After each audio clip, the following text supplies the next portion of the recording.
Ce sommet social était important parce que le plan de relance annoncé en décembre par Nicolas Sarkozy était d'une part d'une ampleur très insuffisante, 26 milliards d'euros, ça représente 0,7% du PIB, quand les Américains font l'équivalent de 130 milliards d'euros ramenés à la dimension française, c'était donc très peu.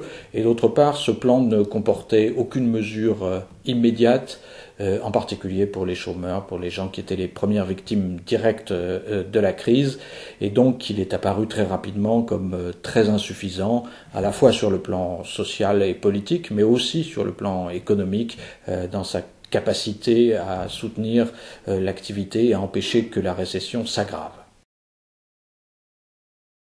Les différentes mesures qui ont été annoncées le 18 février font en effet sens. Elles répondent à plusieurs des insuffisances du plan de relance précédemment décidé, en ce sens qu'elles s'adressent d'abord aux chômeurs, donc un certain nombre de chômeurs précaires qui n'étaient pas indemnisés dans le contexte de l'assurance chômage vont recevoir une prime de 500 euros. Les allocations familiales vont verser 150 euros à un certain nombre de familles modestes. D'autres familles modestes vont voir leur impôt sur le revenu limité fortement cette année. Un fonds a été monté avec 800 millions d'euros pour former davantage les chômeurs, etc. Donc un certain nombre de mesures ont été prises qui s'adressent effectivement aux victimes directes de cette crise, même si rien n'a été fait une fois de plus pour les titulaires des minima sociaux en particulier.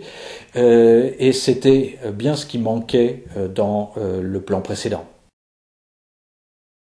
Les mesures annoncées le 18 février ne sont pas suffisantes. Elles vont dans le bon sens, elles ont la bonne structure, mais l'ensemble représente, d'après les calculs du gouvernement, 2,6 milliards d'euros.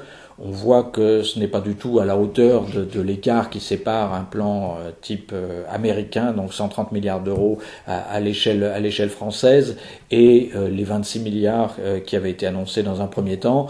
Ce n'est absolument pas suffisant pour compenser les faiblesses du premier plan sur ce terrain quantitatif, même si en France il y a quand même une différence sensible avec les États-Unis, à savoir une protection sociale plus puissante qui joue automatiquement davantage pour amortir la crise. Malgré cela, ça reste très loin du compte en termes de volume.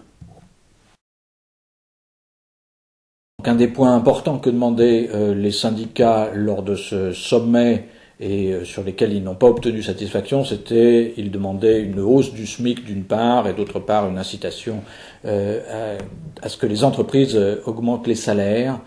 Il n'est pas certain que dans le contexte actuel et dans le contexte français en particulier, ce soit une très bonne idée, que ce soit utile pour relancer l'économie, dans la mesure où, avant même la crise, les entreprises françaises se caractérisaient par le fait que la part des profits dans la valeur ajoutée n'avait pas augmenté.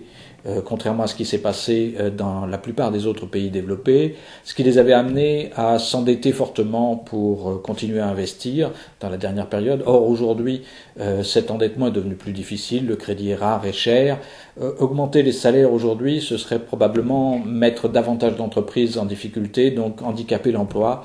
Il est normal, souhaitable que la priorité au niveau de la relance soit faite d'une part pour protéger l'emploi autant que possible, éviter que davantage de gens rentrent dans le chômage, et d'autre part soutenir le pouvoir d'achat, mais en priorité le pouvoir d'achat de ceux qui n'ont pas d'emploi. C'est ça qui doit être fait, et ça doit être fait sur la base de la puissance publique, du déficit public. Il est très difficile dans le contexte actuel de demander un effort aux entreprises en particulier.